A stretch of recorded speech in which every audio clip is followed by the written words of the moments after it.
जय Jagannath friends, चिनेरास kitchen आउ एक नुआ वीडियो को आपण मानक स्वागत।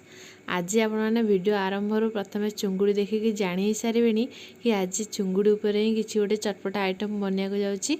हाँ, आज आम बनवा पोई चुंगुड़ी। हाँ, जेहेतु आज आम पोई चुंगुड़ी सन्तुला बनवा निहाती भाव आमर पोई पत्र दरकार पड़ो। से देखु मुझे प्रोसेस रे पोई पत्र तार डांग को काढ़ी अलग करदे। ये देखिपे एमती प्रोसेस तार मझी डांगटा को काटिक आम बाहर करने जी आमको आवश्यकता थी। पोई चुंगुड़ी सन्तुला करने ये मुझे 2 ରୁ 3टा बड़ पियाज काटिक नहीं 10 ରୁ 12 कला रसुण आ 3टा कंचा लंका नहीं। नेक्स्ट प्रोसेस रे एबे आम रसुण आ कंचा लंका को गोटे हेमदस्ता साहाय्य भल भाव में छेची ना। देखिपे भल भाव में दरदरा कुटाई मुझे पोई पत्र को भल भाव में धोईकी काटि नहीं एवं स्क्वायर शेप रे किसी जह्नी काटिक नहीं। आपड़ चाहिए जह्नी को स्किप करेंगे। एठी मु ऑलरेडी लुण हलदी देकी चुंगुड़ी मैरिनेट करके रखी। मैरिनेट करने द्वारा चुंगुड़ी जल्दी पची भी न थाए और यार टेस्टटा टिके एनहांस होता है बा भल आसी थाए। कड़ईटी एबे देखिपे भल भाव में गरम ही आसिलानी। एबे आमे एथिरे अल्प सोरिष तेल ऐड करबा। आपण चाहिए सोरिष तेल जगह रिफाइन तेल यूज करेंगे। एबे देखिपे आम तेल भल भाव में गरम हो सारा। एठी आम एबे देबा 2टा सुखिला लंका जहाँ टिके फाड़ी नेबे ना बेले बेले सुखिला लंका फुटी जाए उपरको। एबे आम गैस फ्लेम को एठी टिके लो करि नेबा। एबे आम एथिरे सोरिष फुटण देबा।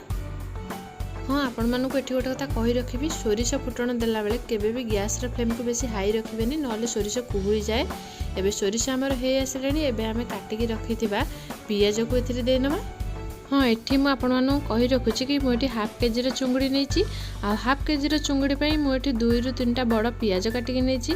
आपण जेतिकी अधिक चुंगुड़ी नेबे सेई अनुसार पियाज रो क्वांटिटी टिके अधिक रखिथिबे नल नै आपणकर पोई चुंगुड़ी सन्तुलाटी जमा भी टेस्टी बनिबनी। देखिपे पियाज टी मोर हल्का ब्राउन कलर हो आसलानी। एबे एथिरे आमे रसुण आ लंकार जो छेचा बनैके रखिथिले सेटा को एथिरे ऐड करि नेबा एवं किछि समय भल भाव में टिके भाजी नेबा।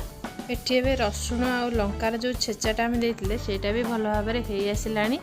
एबे एथिरे काटिकी रखिथिबा टमाटो आ कंचा लंका को ऐड करि नेबा। जेहेतु टमाटो मसला रे मिक्स होवा पई टिके समय नहीं थाए सेथिपे मु एठी देखिपारथिबे अल्प लुण ऐड कर नउछि। मसला को देखि अल्प लुण ऐड कर नउछि एमती टमाटोटी जल्दी सिझी जिवो आ मसला भल भाव में मिक्स हो जिवो। देखि परथिबे एबे मसलाटी टिके हेई आसलानी। एबे स्क्वायर शेप रे काटिकी रखिथिबा जह्नी को एथिरे पकै नबा।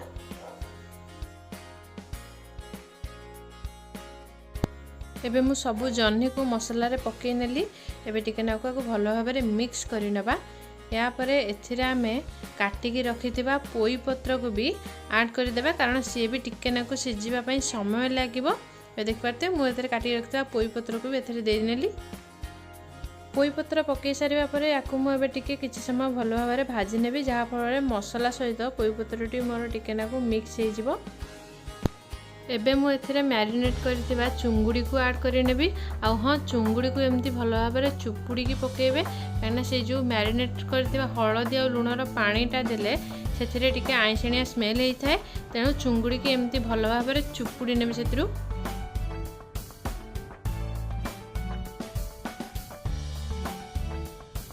एबे मु एथिरे सब चुंगुड़ी को ऐड करि नेली।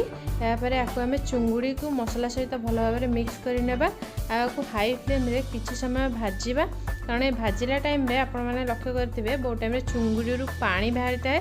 से चुंगुड़ी रो पानी मरि सारिबा परे सेथिरे मु अल्प पानी ऐड करि नेबी चुंगुड़ीटा किछि समय सिझिबा पई।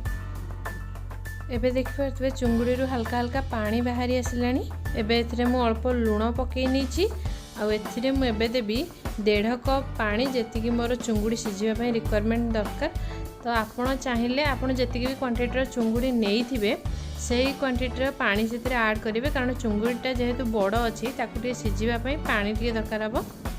हाँ, एठी मु कही रखुची कि मु एठी गोटा दालचीनी को गुंड करिकी टिके नाको देइतली। एटा बिल्कुल ऑप्शनल अछि, आपण चाहिए देबे नाइ जदि न चाहिए तो एटा को स्किप करि परिबे। यार टिके भलो बास्ना और टिके भलो फ्लेवर आसीबा पई मु एथरे अल्प दालचीनी ऐड करली। एबे मोर पोई चुंगुड़ी सन्तुला बनिकी हे गेला रेडी।